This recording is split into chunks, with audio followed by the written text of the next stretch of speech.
এত বছরের অপেক্ষার অবসান। ধারাবাহিকের সেট থেকে বিয়ের মণ্ডপ। সাত পাকে বাঁধা পড়লেন শ্বেতা রুবেল। বিয়ের দিন সন্ধ্যায় বর বেশে নাচতে নাচতে রুবেল প্রবেশ করলেন। অন্যদিকে লাল বেনারসি সোনার গহনায় চিরাচরিত বধূবেশে শ্বেতা। 19শে জানুয়ারি বৈদিক মতে জাঁকজমক করে বিয়ে করলেন বাংলা ধারাবাহিকের দুই জনপ্রিয় তারকা শ্বেতা রুবেল। তাদের বিয়ে দিলেন মহিলা পুরোহিত নন্দিনী ভৌমিক।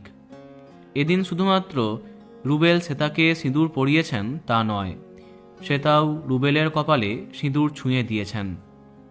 অগ্নিকে সাক্ষী রেখে এবং সবার আশীর্বাদ নিয়ে নতুন জীবনে প্রবেশ করলেন এই জুটি। নতুন দম্পতিকে আশীর্বাদ শুভেচ্ছা জানাতে পৌঁছে গেছিলেন টেলিপাড়ার জনপ্রিয় সমস্ত তারকারা।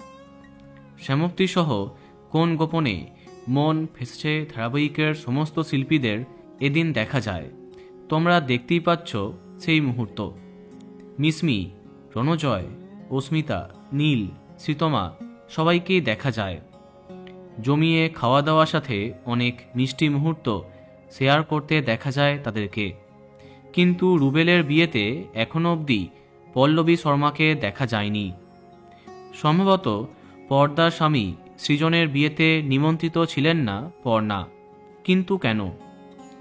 লক্ষ্য করলে দেখা যাবে নিম ফুলের মধুর কোনো তারকাকে সেইভাবে দেখা যায়নি, কেননা তারা হচ্ছে বরপক্ষ। তাই বিয়েতে পল্লবী না থাকলেও রিসেপশনে দেখা যাবে নিম ফুলের মধুর সমস্ত তারকাদের। দেখা যাক কি হয়।